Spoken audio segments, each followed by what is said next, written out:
Alright, so I have an old story. It's actually the first time I ever attempted comedy, with the emphasis in the right spot. Now, this is before I was even a furry. This is back when I was in college. I was still in my edgy otherkin phase.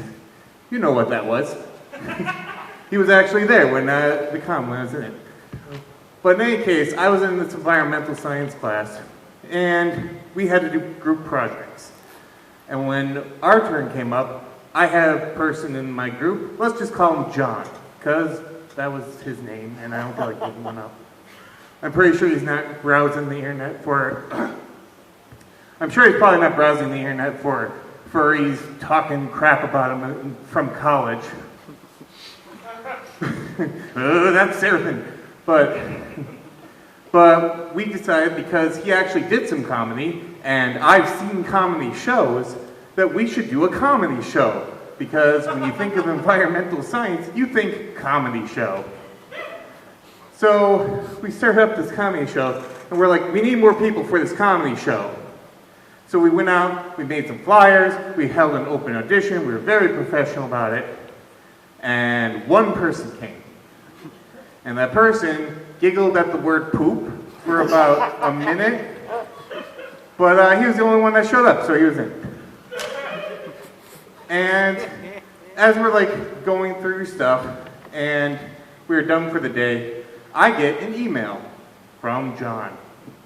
And John goes, "Dear Seraphim, I am very displeased that you decided not to audition for our comedy show." And I'm like, what the hell? There's one other person. We're not being a comedy troupe. We're not putting a band together. We're trying to get an A on a project that we don't want to do. This is a cop-out. None of us is going to be the next Cat Williams. We're not going to be the next George Carlin. The closest I ever came to emulating a comedian at that point was Richard Pryor, and that was with a bonfire and a misplaced can of lighter fluid.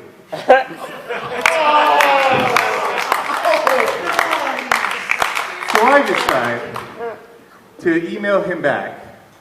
But I'm in college, and I'm very petty at this point. I'm still petty, but I was in college, so it counts. And I decided to CC everyone on this particular email. And I'm like, I didn't like how you talked to me. That was very stupid. I don't like you.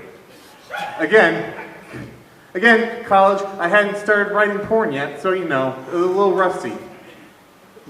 Well, no one in my group sided with me. And I was like, what the hell? What is going on here? And I'm thinking like, well, now we're all angry at each other. I'm angry at John, the master comedian, who just came off his recent trip doing the lunch rush at the cafeteria for our college. Ooh, sold out crowd.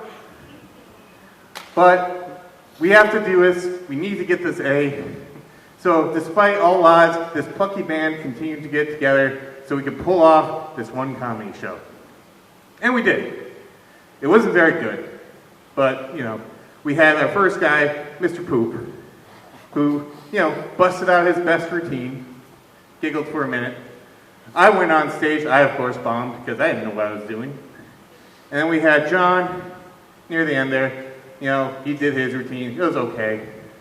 We raised about like $100. So, whew, we got our grade, and that was the end of it. Or so we thought. And by we, I mean them. Because in reality, this was not just a project.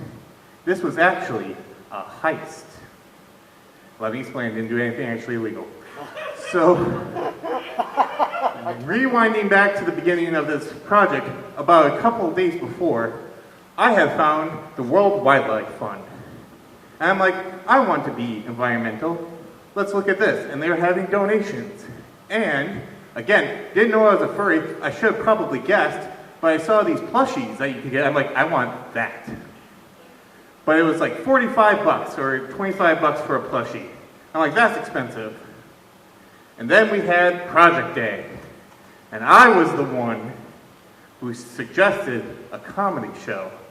And since I was the one who suggested it, I handled the money for it.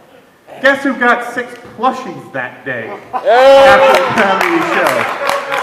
Guess who didn't feel like sharing? And the reason why I thought of this is because very recently, for some reason, I saw John on the YouTubes. And he was still doing his comedy. He was still okay. But I was thinking about that, and at first I was angry. But then I thought, hey, I'm doing a pretty good run. I'm here on the furry circuit, doing my stand-up bit. And I think I've learned a lot since that long time ago in college. I've learned how to do things, like the callback. I've also learned how to do other things, like the slow burn, which means, I guess, in reality, I did get a little closer to being like Richard Pryor.